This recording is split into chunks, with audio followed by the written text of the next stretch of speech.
서울 강남구의 한 종합병원 신경과 진료실. 78세 김말자는 딱딱한 플라스틱 의자에 앉아 의사의 말을 듣고 있었습니다. 의사는 차트를 들여다보며 조심스럽게 입을 열었죠. 어르신, 검사 결과가 나왔는데요. 경도 인지장애로 보입니다. 쉽게 말해서 치매 초기 단계라고 보시면 됩니다. 말자의 얼굴이 순간 굳었습니다. 치매라는 단어가 귓가에서 맴돌았죠. 옆에 앉아있던 장남 성태가 바로 몸을 앞으로 기울였습니다. 선생님, 그럼 앞으로 어떻게 되는 건가요?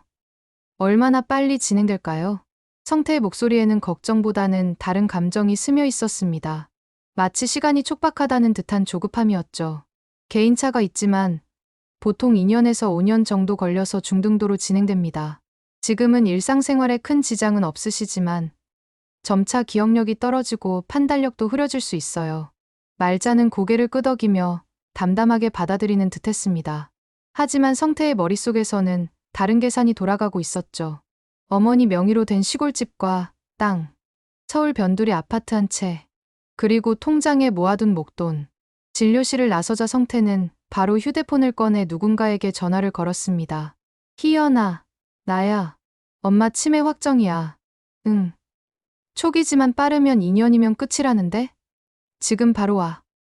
우리 상의할 게 있어. 급해. 1시간 후 병원 로비 카페에서 성태와 장녀 희연이 마주 앉았습니다. 말자는 화장실에 간 사이였죠. 오빠, 그럼 정말로 치매가 맞는 거야? 희연의 목소리는 낮지만 흥분되어 있었습니다. 의사가 그러는데 틀릴 리 있겠어? 지금 안 하면 정말 늦어. 나중에 완전히 정신 나가면 법정에서도 인정 안 해줘. 희연은 잠시 생각에 잠겼다가 고개를 끄덕였습니다. 시골집이랑 땅이 얼마나 되지? 요즘 그 동네도 개발 얘기 나온다며? 최소 5억은 넘을 거야. 아파트까지 합치면 8억은 될 텐데. 둘의 눈빛이 반짝였습니다. 형제간의 탐욕스러운 합의가 이루어지는 순간이었죠. 화장실에서 돌아온 말자를 보며 성태가 일부러 다정한 목소리로 말했습니다. 엄마, 우리 집에 가서 좀 쉬시죠. 오늘 많이 피곤하셨을 텐데. 성태의 집으로 향하는 차 안에서 희연이 본격적으로 공작을 시작했습니다. 엄마, 혹시 시골집 관리하시기 어려우시죠? 멀기도 하고, 이제 나이도 있으시고. 아직은 괜찮다. 복실이도 있고. 복실은 말자가 키우는 진돗개였습니다.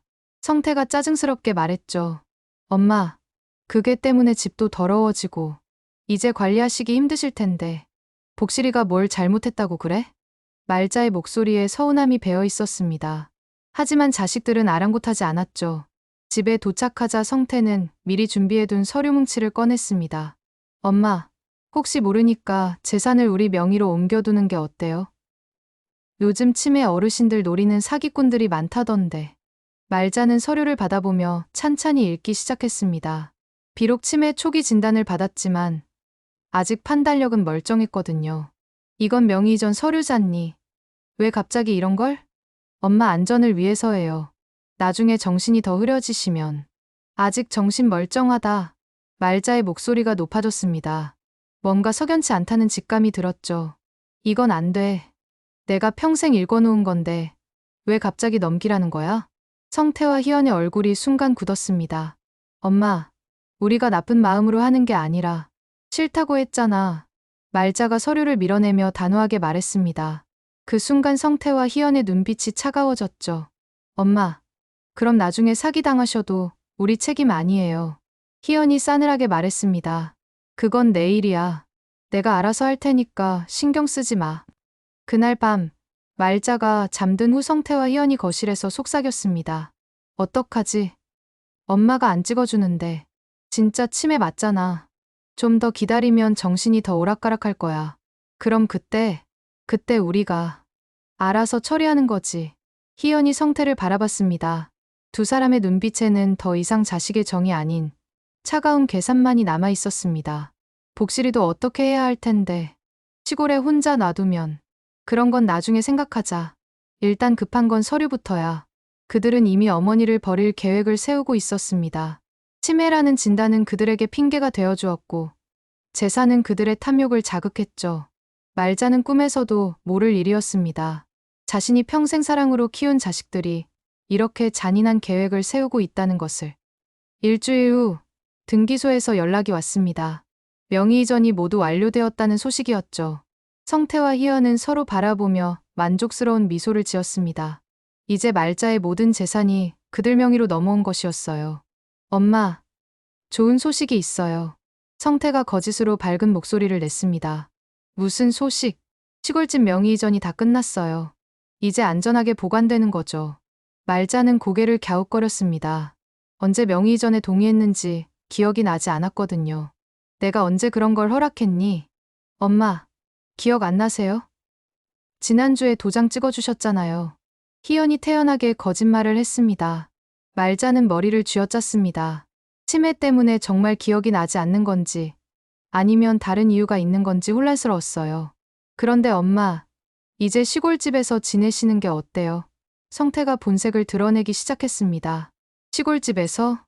네. 서울은 공기도 나쁘고 시끄럽잖아요. 시골이 치매에도 좋다던데요. 희연도 거들었습니다. 맞아요, 엄마. 자연 친화적인 환경이 훨씬 좋을 거예요. 복실이도 마당에서 뛰어놀 수 있고. 말자는 뭔가 이상하다는 생각이 들었지만 자식들이 자신을 걱정해주는 마음이라고 생각하려 했습니다. 그런데 시골집이 너무 오래돼서.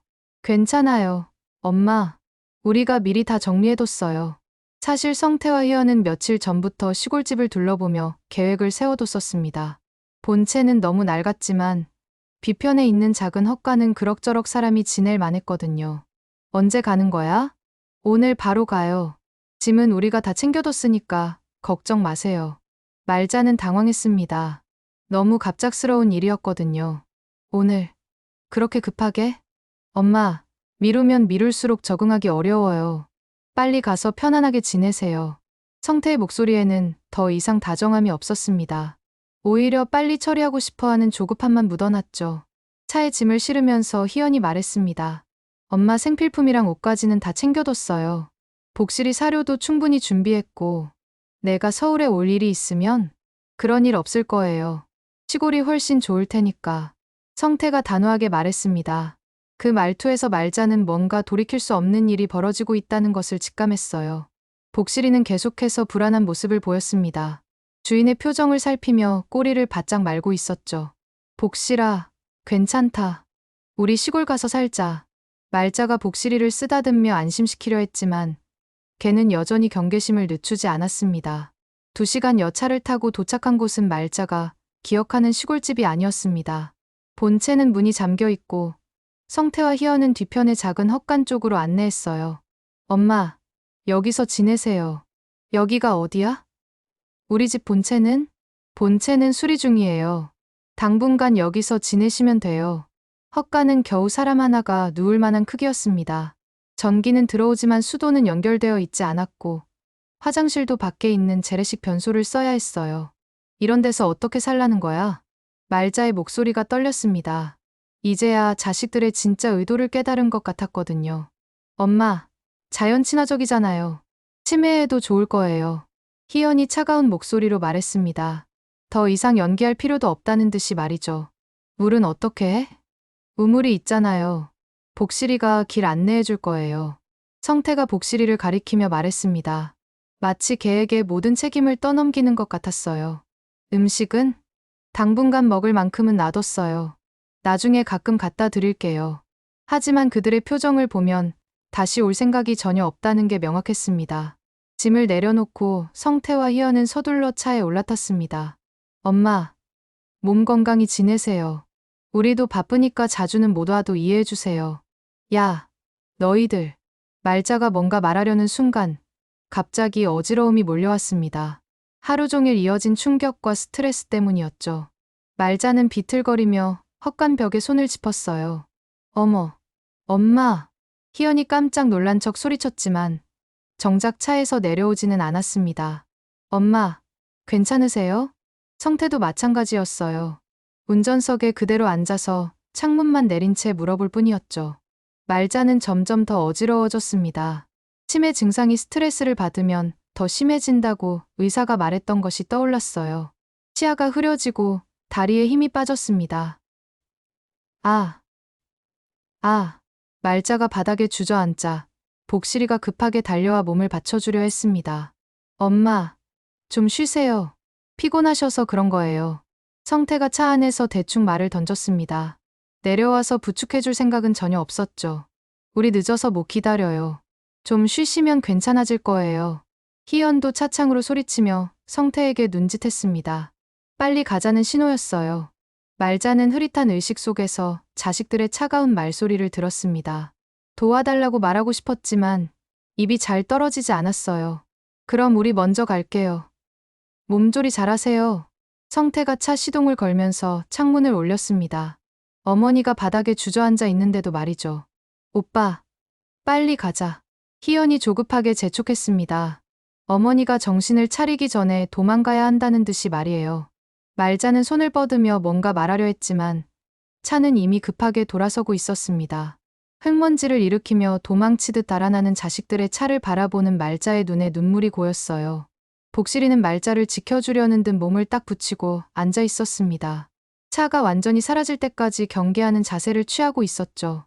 복실아, 이제 우리밖에 없구나. 복실이는 말자의 다리에 몸을 비비며 위로하는 듯 했습니다.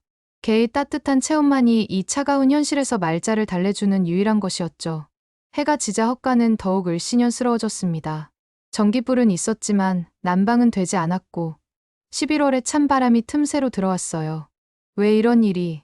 말자는 자식들이 준비해둔 라면 하나를 끓여 먹으며 생각에 잠겼습니다. 명의 이전 얘기도 갑작스러운 이사도 모든 게 계획된 것 같았거든요. 복실이는 말자 곁에 바짝 붙어 앉아 밤을 지켰습니다. 주인을 지켜야 한다는 본능으로 한시도 눈을 떼지 않았죠. 그날 밤 말자는 처음으로 자식들에게 버림받았다는 현실을 받아들여야 했습니다. 복실이의 따뜻한 숨결만이 이 절망적인 상황에서 유일한 위안이었어요. 첫날 밤을 지나고 아침이 밝았습니다. 말자는 복실이의 따뜻한 체온 덕분에 겨우 잠을 청할 수 있었어요. 하지만 몸 곳곳이 쑤셨고 무엇보다 배가 고팠습니다. 복실아, 우리 뭐 좀 먹어야겠다.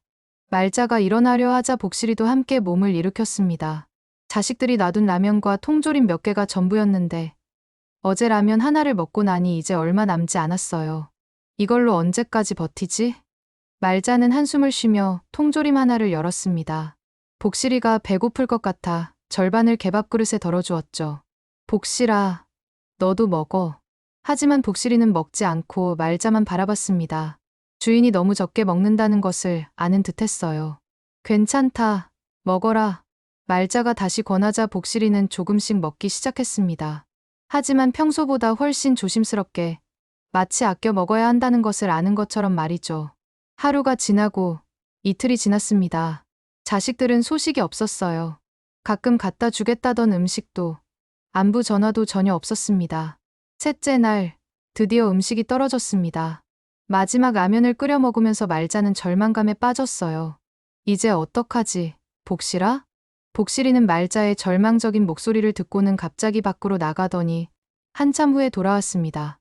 입에는 뭔가를 물고 있었어요. 복실아, 뭘 물고 왔니?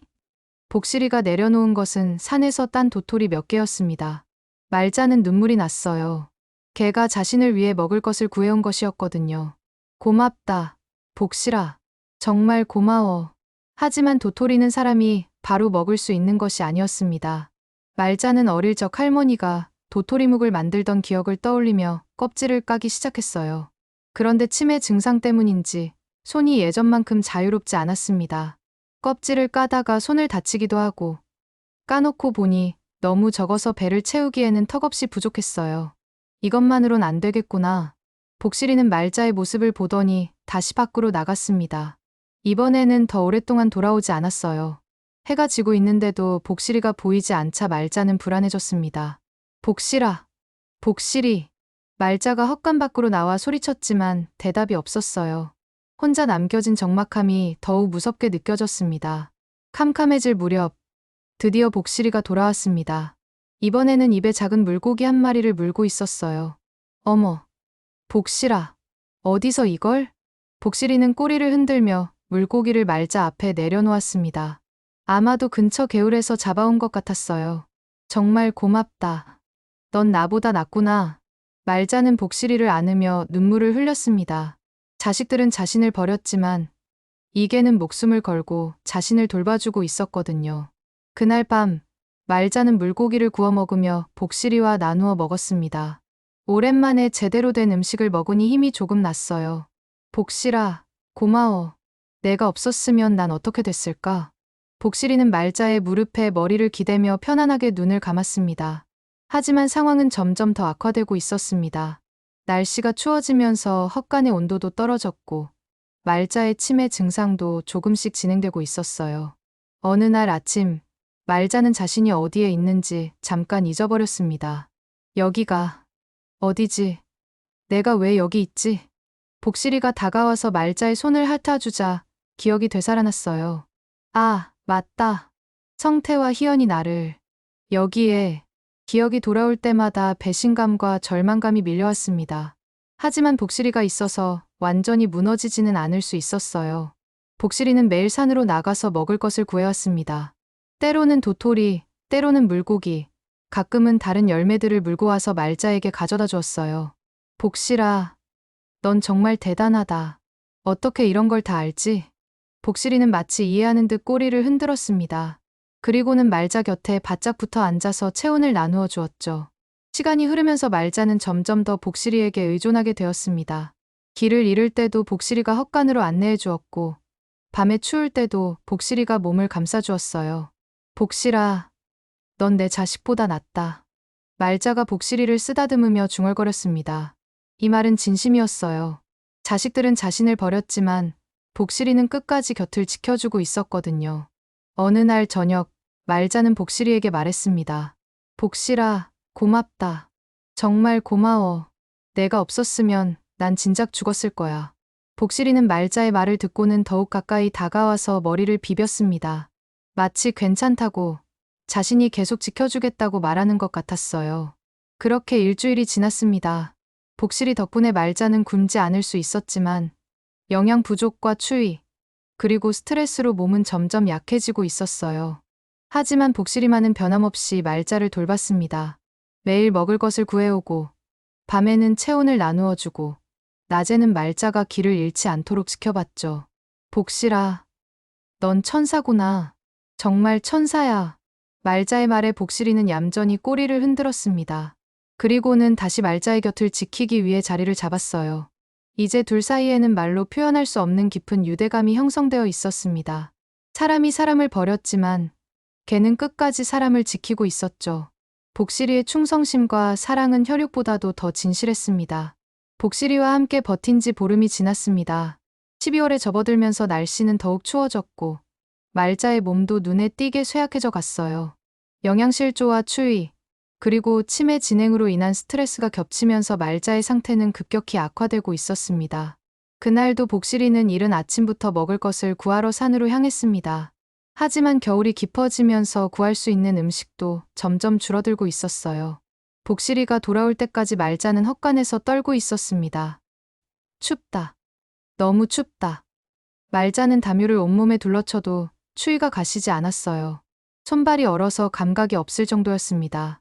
치매 증상도 추위와 함께 더 심해져서 가끔은 자신이 어디에 있는지조차 잊어버렸죠. 복실이가 돌아왔을 때 말자는 헛간 바닥에 쓰러져 있었습니다. 복실아. 복실이는 급하게 달려와서 말자의 얼굴을 핥았습니다. 주인의 체온이 평소보다 많이 낮다는 것을 감지했어요. 복실아. 너무 추워. 말자의 목소리는 거의 들리지 않을 정도로 약했습니다. 복실이는 즉시 말자의 몸에 바짝 붙어서 체온을 나누어 주기 시작했어요. 하지만 이날은 달랐습니다. 말자의 상태가 평소보다 훨씬 심각했거든요. 의식이 흐릿해지고 숨소리도 가빠졌습니다. 복실아, 고마웠다. 정말 고마웠어. 말자가 중얼거리자 복실이는 더욱 불안해했습니다. 주인이 위험하다는 것을 본능적으로 알 수 있었어요. 복실이는 잠시 망설이더니 갑자기 헛간을 뛰쳐나갔습니다. 평소와는 다른 급박한 움직임이었죠. 복실이는 산길을 내달렸습니다. 목적지는 마을이었어요. 지금까지 한 번도 가본 적이 없었지만 개의 예리한 후각으로 사람들이 사는 곳을 찾아낼 수 있었습니다. 마을 입구에 도착한 복실이는 목청껏 짖기 시작했습니다. 멍, 멍멍, 멍멍멍. 처음에는 아무도 신경 쓰지 않았어요. 들개가 짖는 것쯤으로 생각했거든요. 하지만 복실이는 포기하지 않았습니다. 멍멍, 멍멍멍. 복실이는 마을 사람들을 보면 다가가서 짖고 산 쪽으로 뛰어간 다음 다시 돌아와서 짖기를 반복했습니다. 마을 이장인 박동식 씨가 복실이의 이상한 행동을 눈치챘어요. 걔가 뭔가 이상하네. 계속 저쪽으로 가라고 하는 것 같은데.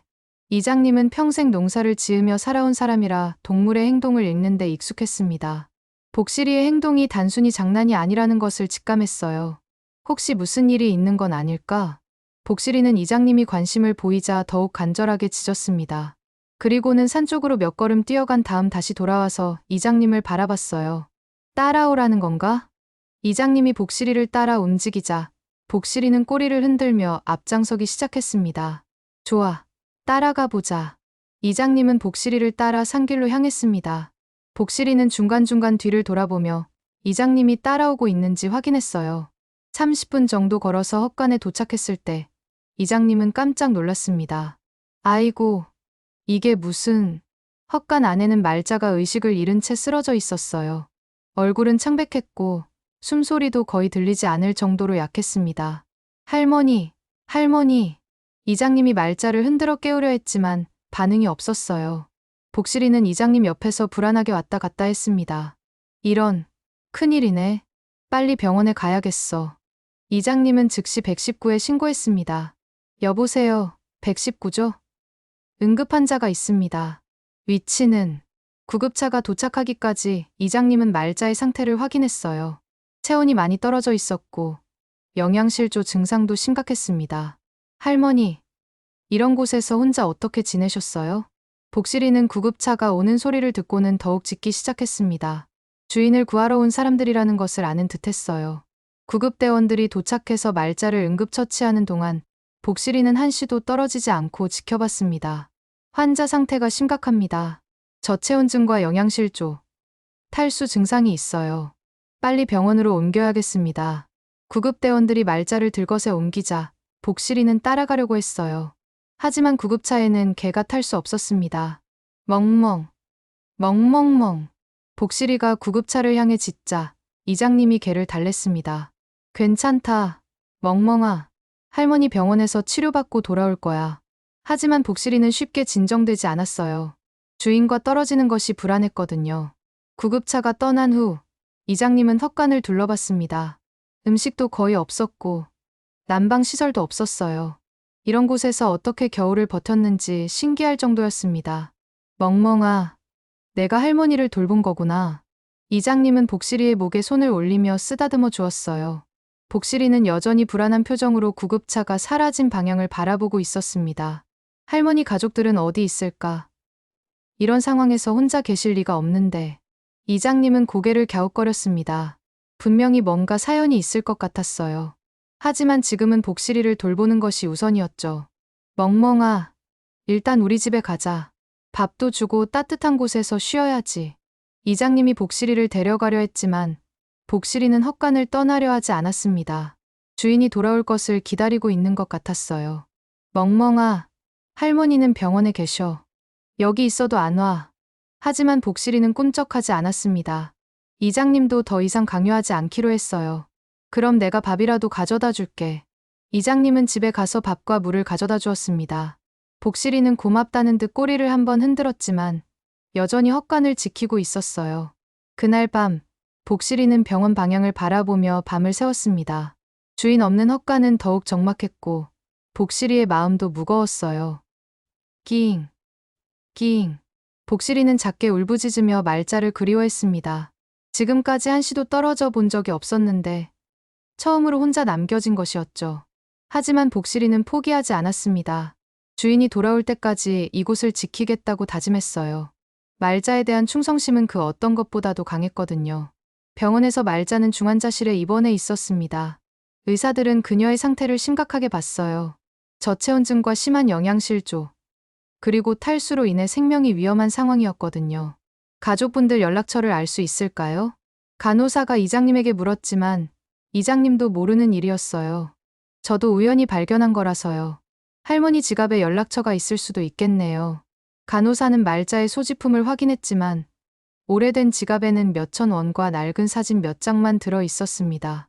연락처는 찾을 수 없었어요. 한편 복실이는 여전히 헛간을 지키고 있었습니다. 이장님이 하루에 2번씩 밥을 가져다 주었지만 복실이는 거의 먹지 않았어요. 주인이 없는 음식은 맛이 없는 것 같았거든요. 사흘째 되는 날, 복실이는 갑자기 헛간 한 구석을 파기 시작했습니다. 뭔가를 찾고 있는 것 같았어요. 멍멍, 멍멍. 복실이가 흥분하며 짖자 마침 밥을 가져온 이장님이 다가왔습니다. 멍멍아, 뭘 찾고 있니? 복실이는 계속 땅을 파며 짖었습니다. 이장님이 자세히 보니 땅 속에서 뭔가가 나오고 있었어요. 이게 뭐지? 이장님이 복실이를 도와 땅을 파자 낡은 비닐봉지가 나왔습니다. 봉지 안에는 서류 뭉치가 들어 있었어요. 이게 뭔 서류일까? 이장님이 서류를 펼쳐보니 놀라운 내용이 적혀 있었습니다. 명의 이전 서류였는데 날짜를 보니 최근에 작성된 것 같았어요. 더 놀라운 것은 서류 밑에 있던 작은 메모였습니다.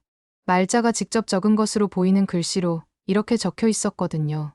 성태와 희연이가 내 도장을 몰래 찍었다. 나는 동의한 적이 없다. 복실이가 이것을 지켜줄 것이다. 이장님은 깜짝 놀랐습니다. 이것은 중요한 증거였어요. 멍멍아, 내가 이걸 지키고 있었구나. 복실이는 꼬리를 흔들며 이장님을 바라봤습니다. 마치 중요한 임무를 완수했다는 듯이 말이죠. 이장님은 즉시 이 서류를 가지고 병원으로 향했습니다. 말자가 깨어나면 확인해봐야 할 일이었거든요. 병원에 도착한 이장님은 의사와 상담했습니다. 할머니 상태는 어떤가요? 많이 호전되셨어요. 의식도 돌아오셨고 내일쯤이면 일반 병실로 옮길 수 있을 것 같습니다. 다행히 말자의 상태가 나아지고 있었어요. 이장님은 안도의 한숨을 쉬었습니다. 다음 날 말자는 일반 병실로 옮겨졌습니다. 의식도 또렷해졌고 말도 할 수 있게 되었어요. 할머니, 괜찮으세요? 이장님이 병실을 찾아오자 말자는 반가워했습니다. 고맙습니다. 저를 구해주셔서. 할머니를 구한 건 개예요. 그 영리한 개가 저를 불러온 거거든요. 말자의 눈에 눈물이 고였습니다. 복실이가요? 복실이는 어디 있어요? 집에서 할머니 기다리고 있어요. 밥도 잘 안 먹고 계속 기다리고 있더라고요. 이장님은 복실이가 찾아낸 서류를 꺼냈습니다. 할머니, 이거 보세요. 복실이가 이걸 지키고 있었어요. 말자는 서류를 보자마자 얼굴이 굳었습니다. 아, 이걸 복실이가. 할머니, 이게 무슨 서류인가요? 말자는 떨리는 목소리로 설명했습니다. 제 자식들이 제 재산을 빼앗으려고 한 거예요. 저는 동의한 적이 없는데 몰래 도장을 찍어서. 이장님은 분노가 치밀어 올랐습니다. 그런 못된 자식들이 어디 있습니까? 저를 시골 헛간에 버리고 갔어요. 복실이만 남겨두고. 이장님은 더 이상 참을 수 없었습니다. 이런 일이 그냥 넘어가서는 안 됐어요. 할머니, 이거 신고해야 합니다. 이건 명백한 범죄예요. 하지만 말자는 망설였습니다. 그래도 제 자식들인데. 할머니, 자식이 부모를 그렇게 버리고 재산을 훔치는 게 말이 됩니까? 이장님의 말에 말자도 고개를 끄덕였습니다. 사실 자식들에게 배신당한 상처가 너무 컸거든요. 그때 사회복지사가 병실을 찾아왔습니다. 병원에서 신고한 것이었어요. 안녕하세요. 저는 사회복지사 김미영입니다. 할머니 상황을 들어보니 조사가 필요할 것 같아서 왔어요. 이장님이 복실이가 찾아낸 서류를 보여주었습니다. 이것 좀 보세요. 할머니 동의 없이 재산을 빼앗은 증거예요. 사회복지사는 서류를 자세히 살펴봤습니다. 이것은 명백한 노인학대 사건이네요. 즉시 수사기관에 신고해야겠습니다. 말자는 여전히 망설였지만 이장님과 사회복지사의 설득에 결국 동의했어요. 할머니, 이런 일이 또 생기면 어떻게 하세요? 다른 노인분들도 보호해야 하고요. 그날 오후 경찰이 병원을 찾아와서 말자의 진술을 받았습니다. 복실이가 지켜낸 서류는 중요한 증거가 되었어요. 할머니, 용기 내셔서 고맙습니다. 꼭 정의가 실현될 거예요. 경찰이 돌아간 후 말자는 이장님에게 말했습니다. 복실이를 보고 싶어요. 언제 퇴원할 수 있을까요? 의사 선생님 말씀으로는 일주일 정도 더 입원해야 한대요. 몸이 너무 약해지셔서요. 말자는 아쉬웠지만 어쩔 수 없었어요. 하지만 복실이가 자신을 위해 중요한 증거를 지켜줬다는 것을 알고 가슴이 뭉클했습니다. 복실이가 정말 대단해요. 사람보다 낫네요. 이장님도 고개를 끄덕였습니다. 정말 영리한 개예요. 할머니를 진심으로 사랑하는 게 느껴져요. 그 시각 헛간에서는 복실이가 여전히 주인을 기다리고 있었습니다. 이장님이 할머니가 곧 돌아온다고 말해줘서 조금은 안심하고 있었지만 여전히 그리움이 컸어요. 끼잉, 끼잉. 복실이는 말자가 누워있던 자리에 코를 박고 주인의 냄새를 맡으며 하루하루를 버텼습니다. 주인에 대한 사랑과 충성심으로 가득한 마음으로 말이죠. 경찰의 수사가 시작되자 성태와 희연에게도 연락이 갔습니다. 처음에는 자신들이 왜 불려가는지 몰랐어요. 어머니를 시골에 버린 지 한 달이 넘었는데 그동안 안부 전화 한 통 하지 않았거든요. 성태 씨, 희연 씨, 어머니 김말자 씨와 관련해서 조사할 것이 있습니다. 경찰서에서 연락을 받은 성태는 당황했습니다. 엄마가 왜요? 무슨 일 있나요? 직접 오셔서 이야기하죠. 성태는 급하게 희연에게 연락했습니다. 희연아, 경찰서에서 연락 왔어. 엄마 때문에 조사받는데. 뭐? 왜? 엄마한테 무슨 일 생겼어? 모르겠어. 일단 같이 가자. 두 사람은 불안한 마음으로 경찰서에 갔습니다.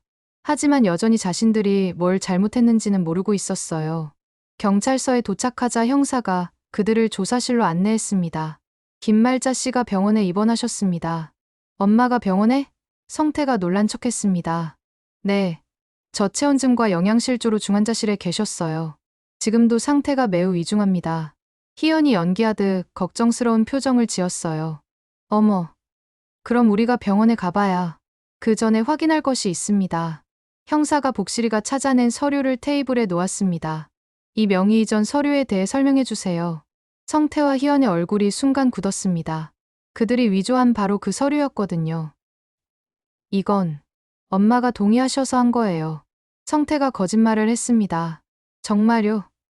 그런데 김말자 씨는 자신이 동의한 적이 없다고 하시는데요. 엄마가 치매세요. 기억을 못 하시는 거죠. 희연도 거들었습니다. 맞아요. 치매 진단서도 있어요.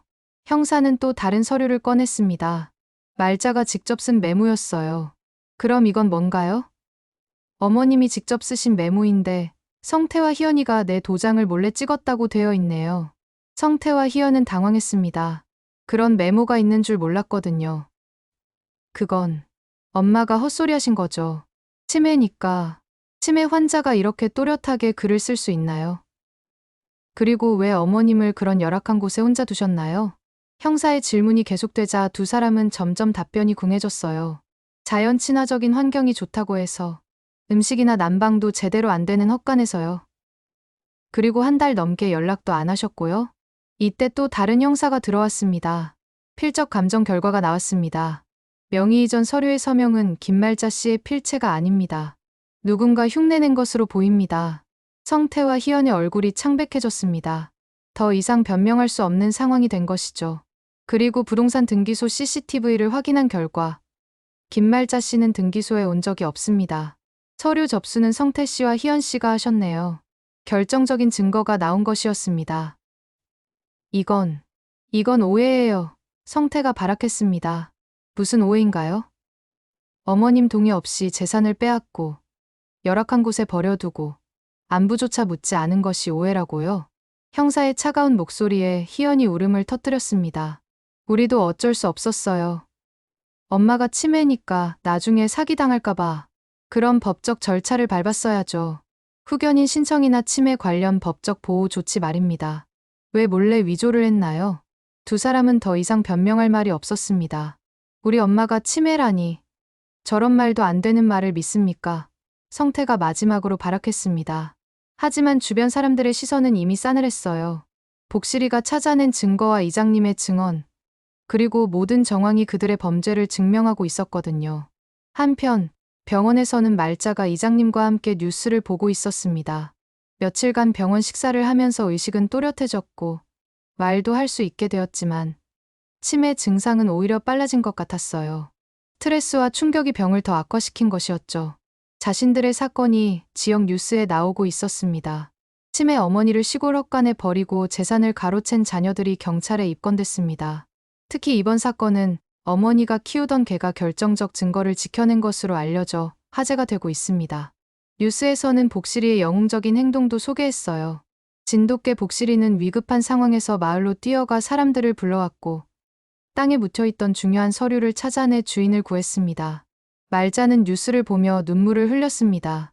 하지만 가끔 방금 전 본 내용을 까먹거나 이장님의 이름을 헷갈리기도 했어요. 복실이가 정말 대단해요. 그런데 여기가 어디죠? 이장님은 안타까운 마음으로 다시 설명해 주었습니다. 병원이에요. 할머니. 복실이가 할머니를 구해서 여기 계시는 거예요. 아, 맞다.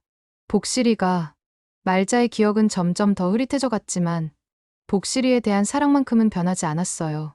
그때 병실 문이 열리며 기자 한 명이 들어왔습니다. 안녕하세요. 저는 지역신문 기자입니다. 인터뷰 좀 부탁드려도 될까요?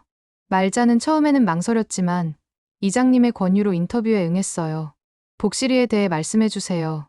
복실이는 제 자식들보다 낫습니다.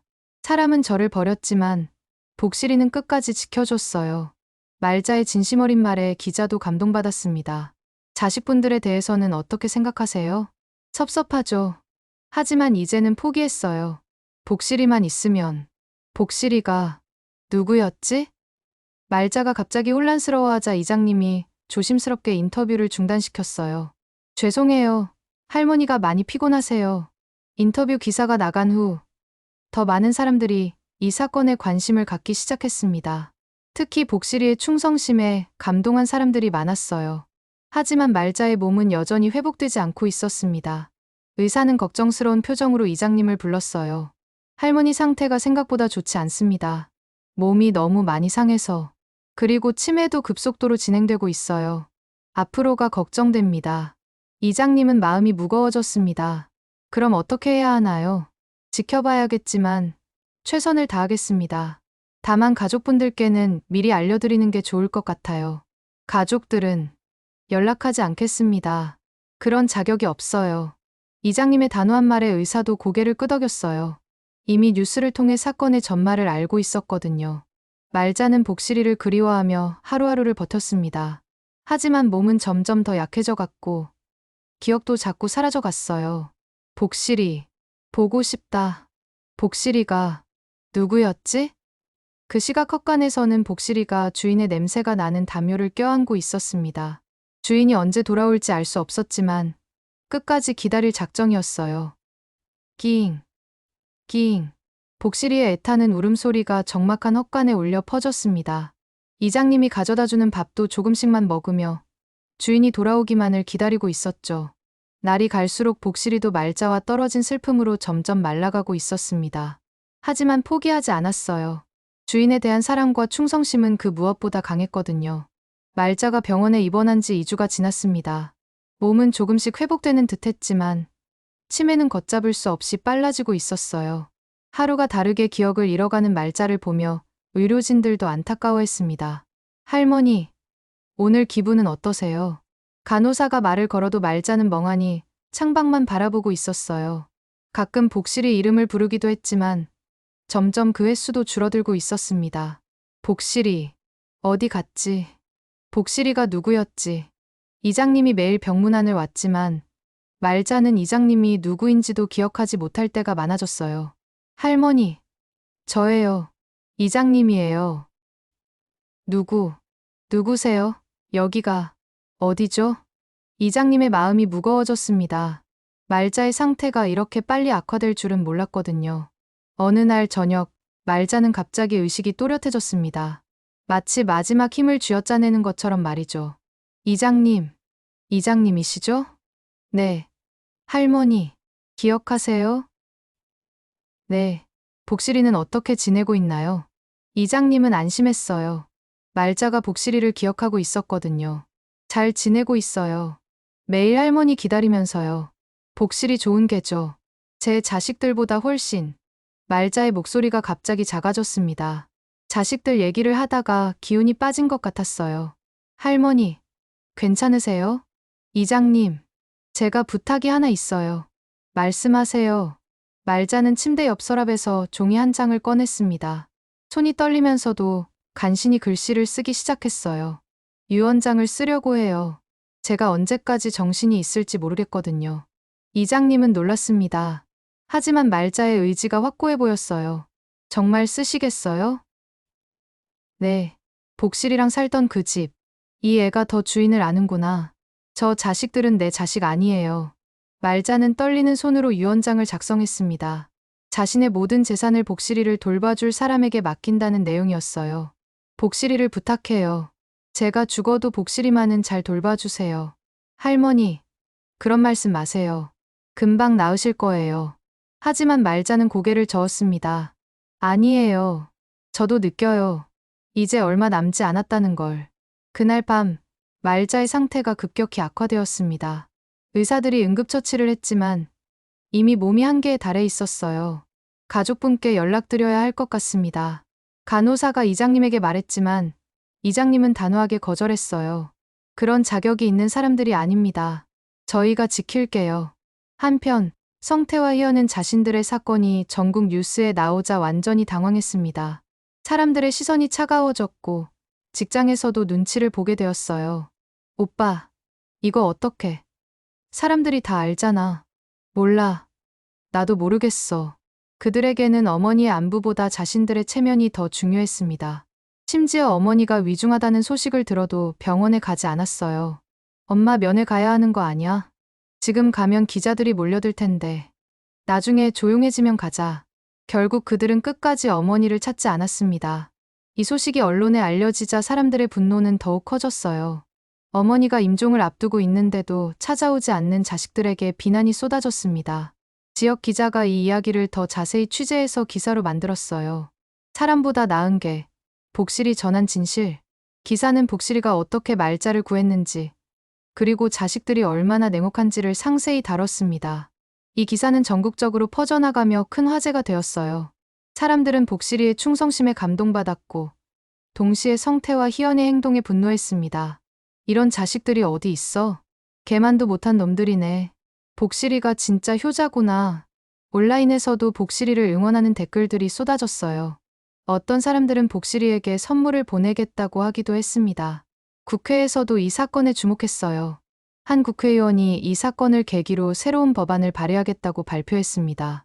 치매 노인 재산 갈취 금지 및 처벌 강화법, 일명 복실법을 만들겠습니다. 복실이의 이름을 딴 법까지 만들어지게 된 것이었죠. 병원에서 말자는 뉴스를 보며 미소를 지었습니다. 의식이 흐릿한 가운데서도 복실이 이야기만큼은 알아들을 수 있었어요. 복실이가 유명해졌네. 착한 복실이. 하지만 말자의 목소리는 점점 더 작아지고 있었습니다. 의사들은 이제 시간 문제라고 했어요. 할머니, 복실이 보고 싶으시죠? 이장님이 조심스럽게 물었습니다. 복실이, 보고 싶어. 마지막으로 이장님은 병원에 부탁해서 복실이를 데려오기로 했습니다. 원래는 병원에 동물을 데려올 수 없었지만 특별한 상황이라 허락을 받았어요. 다음 날 이장님이 복실이를 데리고 병원에 왔습니다. 복실이는 병원 냄새에 불안해하면서도 주인을 찾고 있었어요. 복실아, 할머니 계셔. 병실 문이 열리자 복실이는 즉시 말자의 냄새를 맡았습니다. 그리고는 조심스럽게 침대로 다가갔어요. 복실아. 말자가 복실이 이름을 부르자 복실이는 꼬리를 흔들며 침대 곁으로 달려왔습니다. 복실아, 오랜만이다. 말자가 떨리는 손으로 복실이를 쓰다듬자 복실이는 조용히 주인의 손을 핥았어요. 마치 괜찮다. 내가 있잖아라고 말하는 것 같았습니다. 복실아, 고마웠어. 정말 고마웠어. 말자의 눈에서 눈물이 흘렀습니다. 복실이도 주인의 눈물을 보고 슬픈 듯 작게 울었어요. 끼잉, 끼잉. 그날 밤, 말자는 복실이와 함께 마지막 시간을 보냈습니다. 복실이는 침대 옆에서 한시도 떠나지 않고 주인을 지켰어요. 복실아, 넌 정말 내 자식보다 낫다. 고마워. 말자의 마지막 말이었습니다. 새벽 3시, 말자는 복실이의 따뜻한 숨결을 느끼며 조용히 눈을 감았습니다. 복실이는 주인의 손이 차가워지는 것을 느끼고 작게 울음을 터뜨렸어요. 끼잉, 끼잉. 간호사가 달려와 말자의 상태를 확인했지만 이미 늦었습니다. 말자는 마지막까지 복실이의 머리를 쓰다듬으며 평안하게 세상을 떠났어요. 할머니, 이장님은 눈물을 흘리며 말자의 손을 잡았습니다. 복실이는 여전히 침대 곁을 지키며 주인을 깨우려 애쓰고 있었어요. 멍멍, 멍멍. 복실이가 작게 짖으며 말자의 얼굴을 핥았지만 말자는 더 이상 반응하지 않았습니다. 장례식은 이장님과 마을 사람들이 주관했습니다. 말자의 유언에 따라 성태와 희연에게는 연락하지 않았어요. 그들은 어머니의 임종 소식도 뉴스를 통해 알게 되었습니다. 엄마가 돌아가셨다고? 성태는 뉴스를 보고 나서야 어머니의 죽음을 알았어요. 하지만 그들에게 장례식장 출입은 금지되었습니다. 마을 사람들이 막아선 것이었죠. 어머니를 버린 사람들이 왜 여기 와? 염치도 없이. 성태와 희연은 결국 어머니의 마지막 길도 배웅하지 못했습니다. 장례식장에는 뜻밖의 많은 사람들이 찾아왔어요. 뉴스를 통해 말자와 복실이의 이야기를 들은 사람들이었습니다. 할머니와 복실이에게 작은 위로가 되었으면 좋겠습니다. 전국에서 온 조화와 위로의 편지들이 장례식장을 가득 메웠어요. 복실이는 말자의 영정사진 앞에서 꼼짝하지 않고 앉아 있었습니다. 복실아, 밥 먹어야지. 이장님이 사료를 갖다 줘도 복실이는 먹지 않았어요. 주인이 없는 세상에서 음식은 의미가 없는 것 같았습니다. 장례식이 끝나고 말자는 시골 마을 공동묘지에 안장되었습니다. 복실이는 관이 땅에 묻히는 순간까지 지켜봤어요. 복실아, 이제 우리 집에 가자. 이장님이 복실이를 데려가려 했지만 복실이는 무덤 앞을 떠나지 않았습니다. 낑, 낑. 복실이는 말자의 무덤 앞에 엎드려 울었어요. 이장님도 더 이상 강요하지 못했습니다. 그날부터 복실이는 무덤 곁에서 살기 시작했습니다. 이장님이 매일 밥을 가져다 줘도 조금씩만 먹었고 비가 와도 무덤을 떠나지 않았어요. 한편 성태와 희연은 유언장 무효 소송을 제기했습니다. 엄마가 치매 상태에서 쓴 유언장은 무효입니다. 하지만 법원은 그들의 주장을 받아들이지 않았어요. 말자가 유언장을 쓸 당시 의식이 명료했다는 의사의 증언이 있었거든요. 김말자 씨는 유언장 작성 당시 치매 증상이 있었지만 의사결정 능력은 있었던 것으로 판단됩니다. 말자의 유언장에는 복실이를 돌봐줄 사람에게 재산을 맡긴다는 내용과 함께 도움을 준 이장님과 마을을 위한 기부금도 포함되어 있었어요. 마을 노인분들을 위해 써주세요. 저처럼 외로운 분들이 없도록. 법원은 성태와 희연의 소송을 기각했습니다. 더 나아가 그들의 명의 이전 서류 위조와 노인학대 혐의로 실형을 선고했어요. 피고인들은 치매를 앓고 있는 어머니를 기망하여 재산을 편취하고 열악한 환경에 방치한 중대한 범죄를 저질렀습니다. 성태는 징역 3년, 희연은 징역 2년 6개월을 선고받았습니다. 이 사건은 전국적인 이슈가 되었어요. 국회에서는 약속대로 복실법이 발의되었습니다. 치매 등 인지장애가 있는 노인의 재산을 보호하고 가족에 의한 학대를 방지하는 법안입니다. 복실법은 국회를 통과하여 정식 법률이 되었어요. 복실이의 이름이 법률에 들어간 것이었습니다. 복실이의 이야기는 다큐멘터리로도 제작되었습니다. 사람은 어머니를 잊었지만 걔는 끝까지 어머니를 기억했다. 다큐멘터리는 많은 사람들에게 감동을 주었고 해외에서도 주목받았어요. 말자의 유언에 따라 마련된 기부금으로 마을에는 노인복지센터가 세워졌습니다. 이장님은 그곳의 운영위원장이 되어 마을 어르신들을 돌봤어요. 할머니의 뜻대로 외로운 어르신이 없는 마을을 만들겠습니다. 시간이 흘러 꽃피는 봄날, 복실이는 여전히 말자의 무덤을 지키고 있었어요.